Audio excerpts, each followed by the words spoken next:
Media Islamnet. Dan radio kesayangan Anda menghadirkan.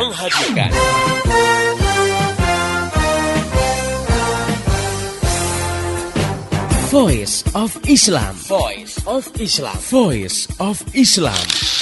Bagaimana tidak nyaman misalnya ya kalau diterapkan hukum cambuk bagi peminum khamar sementara negara tidak menerapkan mekanisme yang melarang khamar masuk ke suatu wilayah dan diperjualbelikan. Artinya masih ada orang yang berjualan khamar dan akhirnya ada juga yang beli, akhirnya ada juga yang minum. Padahal kalau minum dicambuk. Nah, ini kan juga semacam dilema juga ya. Atau misalnya diterapkan hukum cambuk bagi yang melakukan pergaulan bebas. Nah, sementara negara sendiri tidak menghambat arus masuk pornografi dan porno aksi di suatu negeri. Bahwa menangis itu yang dianjurkan itu menangis karena ingat dosa, takut pada Allah. Nabi SAW itu pernah bersabda dalam satu hadisnya, la yalijun nara rajulun baka min khasyatillah hatta ya'udal labanu fil darra'i. Nabi bilang tidak akan disentuh oleh api neraka seseorang yang menangis karena takut kepada Allah. Nah, tadi kalau misalnya cinta itu tidak didasarkan pada pemahaman Islam, emosional sifatnya, ya kan? Iya. Lagi disayang-sayang sama suami, dikasih hadiah banyak, beliin pakaian baru, dibelanjain banyak, sayang. Nah, begitu suami di PHK, nganggur 1 tahun nggak dapat kerja, ini udah mulai mengikis.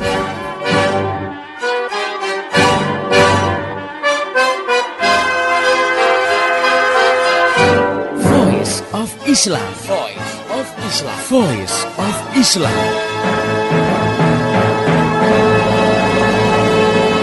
Nyok kita nonton ondel-ondel, nyok kita ngarak ondel-ondel, Halo Indonesia, Assalamualaikum warahmatullahi wabarakatuh. Jumpa lagi dengan saya Kurniawan dalam program Voice of Islam, kerja bareng Media Islamnet dengan radio kesayangan Anda ini.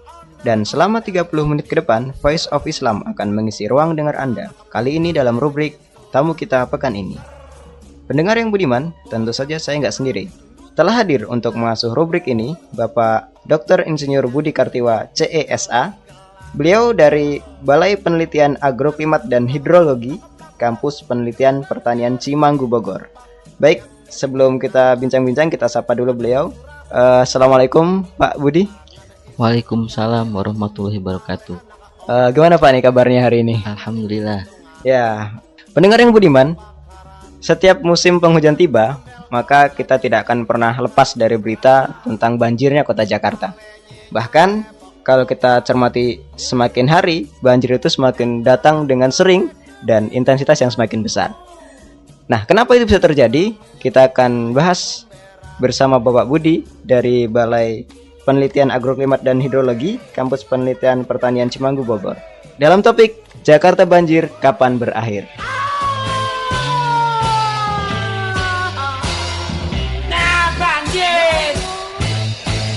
Jakarta kebanjiran, di Bogor angin ngamuk, rumah aneh kebakaran, gara-gara kompor meletup.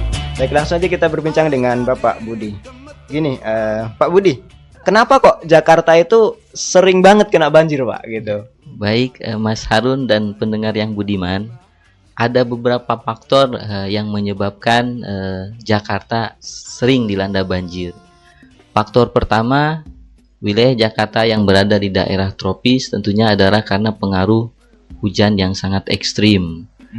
Dari hujan ekstrim ini menyebabkan sungai-sungai yang mengalir ke wilayah Jakarta yang berasal dari Bogor, dari Depok dan wilayah lainnya itu mengalami meluap karena sudah tidak lagi menampung curah hujan yang begitu tinggi di musim hujan. Nah, selama musim hujan ini karena beberapa kali terjadi hujan yang setelah tanah mengalami kejenuhan, dia tidak akan mampu lagi menerima hujan yang datang berikutnya, sehingga disitulah sungai meluap dan menyebabkan wilayah Jakarta banjir. Itu faktor pertama. Faktor kedua, memang wilayah Jakarta sendiri yang berada hampir 60% saya kira berada di bawah muka air laut.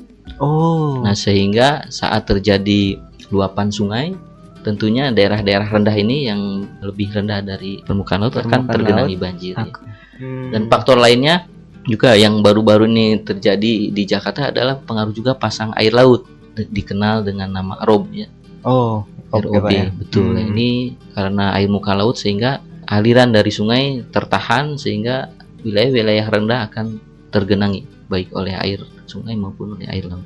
Pak Budi, mungkin ini minta diperjelas lagi tentang fenomena air pasang, Pak Budi. Karena saya pernah dapat informasi, Badan Meteorologi dan Geofisika ini sudah mengeluarkan informasi bahwasannya di Jakarta akan terjadi gelombang pasang sampai dengan 2,2 meter, Pak. Wah, kan 2,2 meter tinggi nih, Pak ya. Bisa-bisa tenggelam dong Jakarta. Nah, sebenarnya fenomena ini terjadi karena apa? Atau mungkin nggak sih setinggi itu gitu terjadi? Baik Mas Harun dan pendengar yang budiman, peristiwa air pasang ya itu memang secara alami sering terjadi di beberapa wilayah pantai. Itu disebabkan utamanya karena pengaruh dari gaya tarik bulan. Kan bulan yang mengelilingi bumi ini punya daya tarik. Akibat tarikan bulan di permukaan, di belahan permukaan bumi menyebabkan terjadinya surut permukaan laut di lapisan yang mengalami siang hari. Jadi di malam hari saat bulan melintasi satu tempat, dia akan menarik permukaannya sehingga laut di daerah yang gelap itu mengalami pasang. Tapi sebaliknya di wilayah yang mengalami siang hari, karena permukaan lautnya tersedot, dia mengalami surut. Nah, saat bulan melewati wilayah tersebut, permukaan laut kembali menjadi normal. Nah, sehingga ini bisa menimbulkan kembalinya permukaan laut ke arah normal. Jadi memang penyebab dari pasang surut salah satunya adalah pengaruh gravitasi bulan. Nah, selain itu juga adanya pengaruh badai tropis bisa juga menyebabkan air laut mengalami peningkatan ketinggian karena gerakan dari pusaran angin menyebabkan permukaan air agak menaik begitu. Jadi bisa terutama karena pengaruh gravitasi bulan dan juga ada fenomena-fenomena siklon dan antisiklon, badai-badai tropis begitu. Itu juga bisa menyebabkan ketinggian muka air laut meningkat. Dan peristiwa laut pasang ini akan semakin diperparah dengan dampak dari pemanasan global, di mana akibat pemanasan global ini suhu bumi semakin panas sehingga mencairkan es di kutub utara dan kutub selatan, menyebabkan terjadi pencairan es, muka air laut jadi bertambah, meningkat karena volume air laut bertambah, sehingga hal ini akan memperparah kejadian pasang surut. Oh gitu. Nah, yang menjadi pertanyaan lagi adalah, Pak, kok semakin lama semakin sering, bahkan intensitasnya semakin besar? Ya mungkin karena fakta saja sebuah kawasan elit di Jakarta misalnya, Pak, dulu katanya jarang sekali kena banjir, tapi beberapa waktu yang lalu kena juga kan seperti itu pada saat banjir besar di Jakarta. Berarti kan itu semakin meluas, Pak ya, banjir. Nah, kenapa itu, Pak, semakin meluas? Ya, terkait dengan makin tingginya frekuensi kejadian dan juga intensitasnya saya kira ya, yang makin menjadi-jadi itu memang disebabkan oleh beberapa faktor, baik itu faktor global maupun lokal. Yang terkait dengan faktor global adalah adanya sering terjadinya kejadian anomali iklim atau dalam bahasa meteorologi itu disebut ada peristiwa La Nina yang menyebabkan curah hujan di wilayah Indonesia khususnya itu tinggi. Dan La Nina ini sangat dipengaruhi oleh peristiwa pemanasan global. Nah, sebetulnya peristiwa La Nina itu adalah berubahnya sirkulasi ya massa udara dari benua Amerika ke Indonesia.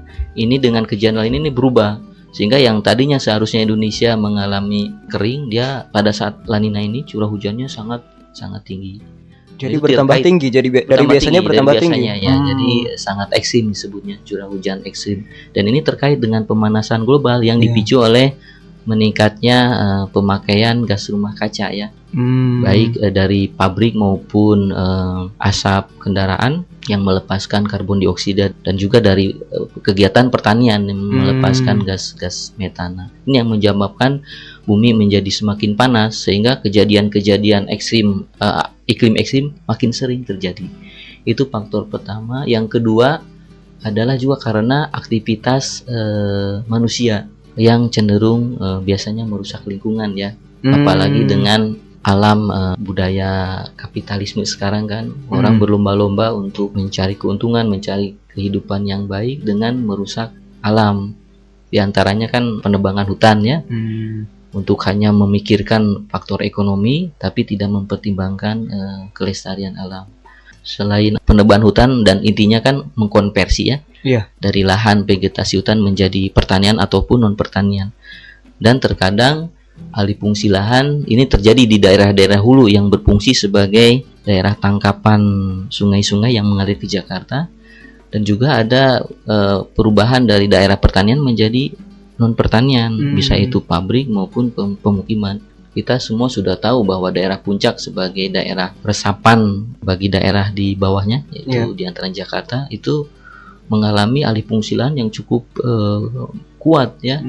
Jadi banyak lahan gitu, pertanian dibangun pila-pila, dan yang membangun sebetulnya orang Jakarta juga. Gitu. Bahkan ada istilah, dulu ada tulisan salah seorang ahli hidrologi di Indonesia itu, dia menyebut bahwa orang Jakarta yang menenggelamkan Jakarta. Jadi orang Jakarta sendiri Pak ya. Sebetulnya kan mereka pejabat-pejabat orang yang berduit punya pila di sana, walaupun pada dasarnya secara hukum daerah Puncak itu merupakan daerah resapan. Ya. Itu yang kedua ya, jadi aktivitas tadi manusia, kemudian juga adanya konversi berkurangnya situ-situ di kawasan Jakarta dan sekitarnya karena dirubah menjadi lahan-lahan pemukiman. Mal-mal juga Pak ya. Ya, Padahal kan situ-situ itu berfungsi untuk menampung luapan air sungai saat musim hujan, tapi setelah ditutup begitu ya, dijadikan lahan pemukiman, dan biasanya pemukiman elit, menyebabkan air luapan ini tidak punya tempat kembali begitu, sehingga menggenangi daerah-daerah pemukiman yang sebelumnya tidak mengalami banjir. Selain itu juga kegiatan manusia yang merusak diantaranya merubah kawasan rawa ataupun pesisir pantai untuk direklamasi menjadi pemukiman elit. Kita tahu dulu ada pembangunan kawasan Pantai Indah Kapuk ya, PIK itu. Dulu kan daerah situ rawa dan daerah sebetulnya hutan bako yang berfungsi untuk mengurangi abrasi air laut ya, dan juga sebagai tempat penampungan air saat terjadi luapan air sungai. Nah, ini dibangun menjadi daerah elit sehingga air lari kemana-mana. Begitu. Nah, kalau bicara teknologi kan semakin maju nih Pak saat ini Pak ya, teknologi, ilmu dan teknologi. Nah, kalau dilihat dari sisi ilmu dan teknologi ini, sebenarnya bisa nggak sih permasalahan banjir Jakarta ini diatasi Pak? Sebetulnya banjir bisa diatasi dengan pekerjaan-pekerjaan terutama teknik sipil ya. Yang memang ini kendalanya memerlukan dana yang sangat besar. Ini kan teknik-teknik sipil ini diantaranya dengan membangun waduk ya, misalnya bendungan di daerah hulu untuk menampung luapan air saat terjadi musim hujan, sehingga air dari curahan hujan dan juga dari aliran sungai-sungai kecil tidak langsung mengisi sungai-sungai yang lebih besar yang nanti akan meluap, tapi ditahan dulu oleh fungsi bendung begitu. Dan memang di Puncak sendiri sudah banyak kegiatan-kegiatan pembangunan dam parit ya, dam ukuran kecil yang memendung parit-parit untuk kemudian dialirkan ke lahan-lahan pertanian untuk mengirigasi. Jadi selain berfungsi untuk mengirigasi lahan, dan juga berfungsi menurunkan debit sehingga tidak meluap, menyebabkan luapan di sungai-sungai besar yang mengalir ke Jakarta.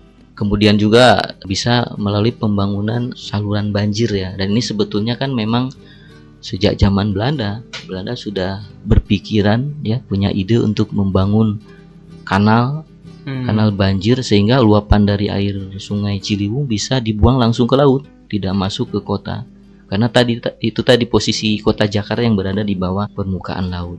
Tapi kendalanya sampai sekarang realisasi banjir kanal itu belum bisa dilaksanakan karena terbentur masalah pendanaan kan.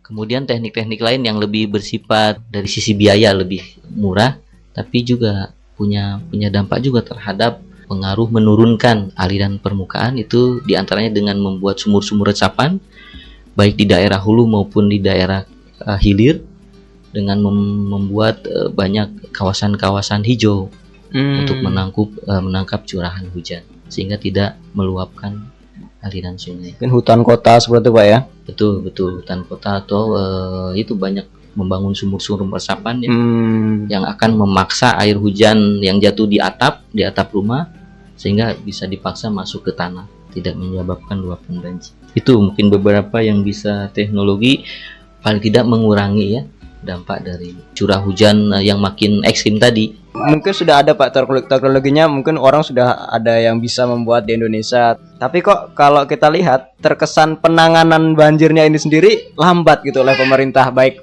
Pemda Jakarta maupun pemerintah pusat, kok kayaknya antara mau nggak mau gitu loh untuk menangani ini. Sebenarnya kendala apa lagi yang mereka hadapi? Apakah cuma nggak punya dana atau mungkin dari sisi kemauan juga nggak mau mengatasi ini, seperti apa Pak itu?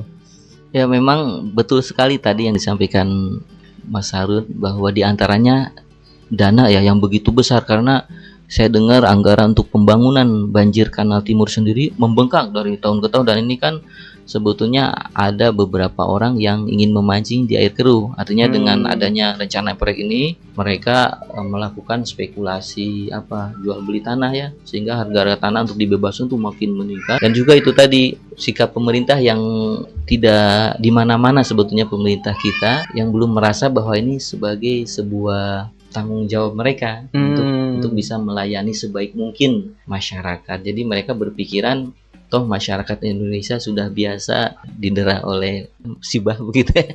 Jadi terkadang kan waktu itu ada ucapan dari beberapa pejabat tinggi seperti kasus banjir itu sabar saja begitu, hanya ya menyampaikan nasihat begitu sederhana, tapi tidak berusaha sekuat mungkin untuk mencari solusinya. Jadi memang intinya itu tadi ya, pertama masalah dana, dan juga karena desakan ekonomi ya, tekanan ekonomi, banyak masyarakat miskin kan yang tinggal di bantaran sungai. Nah, ini yang bahaya, artinya kejadian banjir ini bisa menimbulkan korban jiwa, dan pemerintah sulit untuk merelokasi ya penduduk yang tidak di bantaran sungai, karena kembali lagi ke masalah benturan pendanaan tadi, di samping memang niatnya yang belum kuat gitu, karena menganggap ini bukan tanggung jawab yang akan diminta pertanggungjawabannya nanti.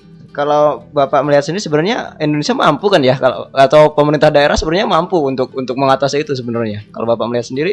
Ya, dari sisi teknologi kan kita bisa lihat beberapa contoh di beberapa negara ya. Seperti di Belanda sebetulnya kan kondisinya lebih parah daripada Jakarta. Karena hampir seluruh wilayahnya itu berada di bawah muka air laut.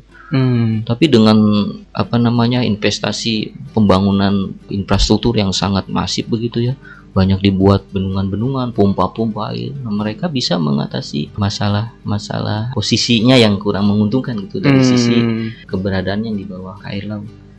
Kemudian di beberapa daerah sebetulnya kalau kita bisa menjadikan justru banjir ini seperti fenomena yang alamiah ya, kita usahakan ada harmoni begitu antara kehidupan dengan kejadian banjir, karena secara alami banjir itu memang terjadi secara periodik. Yang jadi masalah kan karena kalau sudah menyangkut gangguan terhadap ekonomi dan juga mengancam kehidupan orang-orang yang karena terdesak ekonomi hidup di sekitar bantaran sungai. Di beberapa negara maju, banjir itu pertama bisa diprediksi lebih awal, dan bahkan sudah bisa dijadikan sebagai tontonan begitu pada saat banjir itu. Gitu bisa menikmati banjir tanpa perlu membahayakan. Ya, jadi kembali lagi itu tercangkut niat pemerintah tadi ya utamanya, dan juga mungkin ketersediaan dana. Kalau dari segi teknologi saya kira kita mampu untuk bisa mengatasi itu. Nah, pendengar yang budiman, bagaimana tadi bincang-bincang kita dengan Bapak Budi? Tentu saja banyak pertanyaan yang masih akan kita bahas dalam bincang-bincang kita. Namun sebelumnya kita dengarkan dulu lagu yang berikut ini. Tetap setia di Voice of Islam. Jakarta kebanjiran, di Bogor angin ngamuk, rumah aneh kebakaran, gara-gara kompor meletup. Aneh jadi gemeteran, warawiri keserimpet, rumah aneh kebanjiran, gara-gara got mampet.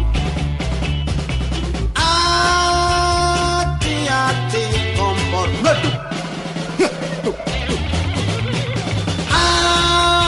Atiane jadi tak duduk, jatuh duduk. Ayo ayo bersihin gor.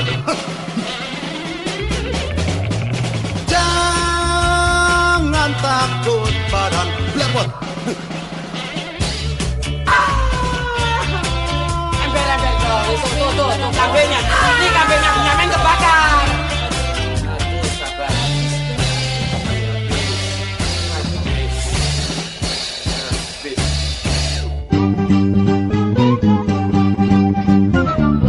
Masih Anda ikuti Voice of Islam, persembahan media Islamnet dan radio kesayangan Anda ini. Voice of Islam, Voice of Islam, Voice of Islam. Nyok kita nonton ondel-ondel. Nyok nyok kita ngarak ondel-ondel. Nyok. Masih di Voice of Islam, kerja bareng media Islamnet dengan radio kesayangan Anda ini. Pendengar yang budiman, Anda masih bersama saya Harun Kurniawan dan Bapak Dr. Insinyur Budi Kartiwa CESA dalam rubrik Tamu Kita Pekan ini. Dan kali ini kita sedang membahas topik Jakarta Banjir, Kapan Berakhir? Baik, langsung aja kita lanjutkan bincang-bincang kita dengan Bapak Dr. Insinyur Budi Kartiwa. Begini Pak, kalau dalam pandangan Islam sendiri, fenomena banjir itu sendiri dipandang seperti apa Pak?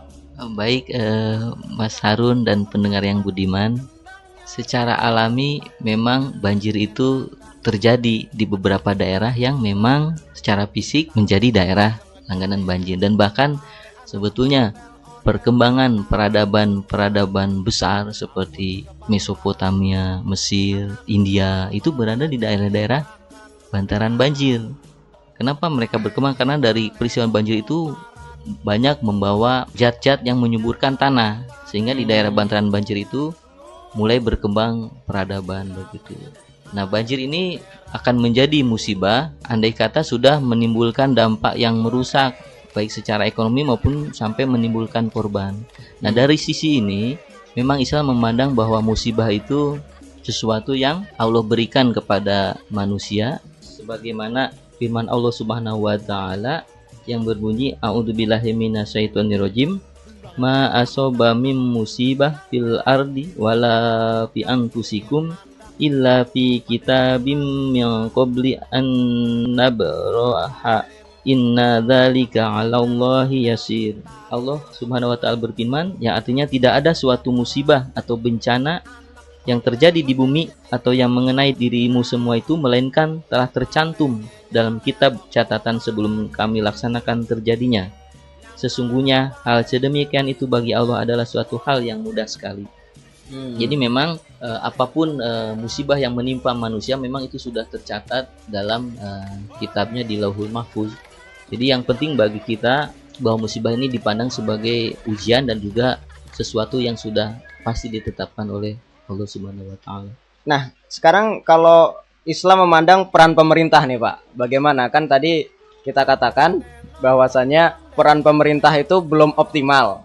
Nah, kalau dalam Islam sendiri memandang peran pemerintah itu seharusnya seperti apa terhadap warga kota atau warga wilayah yang memang sering sekali terkena musibah banjir ini sendiri gitu Pak. Penanganan banjir yang tidak kunjung bisa diatasi Indonesia menyangkut pada cara pandang sebetulnya pemerintah yang menganggap bahwa masalah yang menimpa masyarakatnya itu tidak perlu diselesaikan secara cepat begitu apabila rakyatnya tidak menuntut begitu. Dan ini sangat berbeda dengan pandangan dalam Islam ya. Dalam Islam kan setiap pemimpin itu mesti akan diminta pertanggungjawabannya di akhirat kelak apabila tidak melayani dengan baik rakyat yang dipimpinnya. Nah, ini terkait dengan hadis Rasulullah SAW diriwayatkan oleh Imam Muslim dari Maqil bin Yasar radhiyallahu anhu yang mendengar Rasulullah SAW telah bersabda, "Ma min amirin yali amrul muslimina thumma la yajhadu lahum wa yansa'u illa lam yadkhul ma'ahumul jannah." Siapa yang memimpin kaum muslimin dan tidak berusaha sebaik-baiknya mengurus umat serta tidak memberi nasihat yang tulus kepada mereka, maka ia tidak akan mencium bau surga. Jadi kalau sistem Islam tentunya bagi setiap pemimpin akan terpatri dalam obsesinya begitu ya. Dia akan berusaha sebaik mungkin untuk melayani dengan baik kepentingan atau urusan rakyatnya. Karena tentunya bagi seorang muslim dia takut seorang pemimpin yang muslim apabila tidak menjalankan dengan sebaik-baiknya fungsi pelayanannya, kata Rasulullah, dia tidak akan bahkan mencium baunya surga. Oke, pendengar yang budiman, itu tadi bahasan kita tentang banjir Jakarta. Satu hal yang bisa kita tarik dari bahasan kita adalah bahwasannya banjir tidak semata-mata datang dari Allah Subhanahu wa taala karena memang kehendaknya, tapi juga bisa melalui peran kita sebagai manusia yang merusak bumi Allah ini sendiri. Oleh karena itu, mari kita mencoba untuk mempertahankan ekosistem yang ada dan juga menjaga wilayah-wilayah kita agar tidak terkena banjir dengan berbagai hal yang telah dikatakan oleh Bapak Dr. Insinyur Budi Kartiwa tadi. Dan juga tanggung jawab pemerintah yang memang saat ini belum terlihat dan belum terasa di kalangan masyarakat, apalagi di kalangan masyarakat yang terkena musibah ini. Dan juga bahwasannya sekarang banjir tidak hanya terjadi di Jakarta, oleh karena itu peran serta pemerintah sangat diharapkan sekali. Sekarang sudah banyak wilayah-wilayah di Indonesia yang juga terkena banjir, baik di Sulawesi, di Kalimantan, di Jawa, dan lain sebagainya. Sehingga pemeran pemerintah adalah sangat vital untuk menanggulangi bahaya banjir ini sendiri dan mengantisipasi bahaya banjir dan juga menanggulangi dampak dari banjir ini sendiri. Oke, buat para pendengar yang ingin bertanya, memberikan kritik, saran, dan masukan, Anda bisa kirim surat ke radio kesayangan Anda ini atau kirim SMS ke 0856 9492 4411 atau juga bisa melalui email ke mediaislamnet@yahoo.com. Untuk informasi lebih jauh tentang Voice of Islam, radio-radio di seluruh Indonesia yang menyiarkannya, topik-topik yang akan dibahas, dan juga info-info lainnya, silahkan klik di www.gaulislam.com.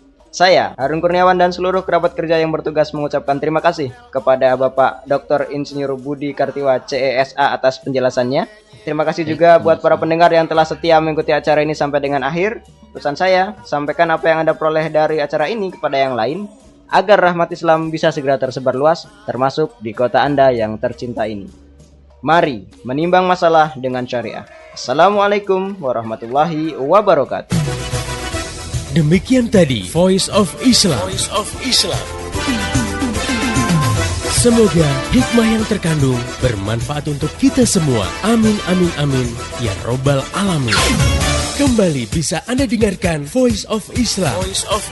Menghadirkan topik-topik seputar kehidupan kita esok hari di waktu dan gelombang yang sama.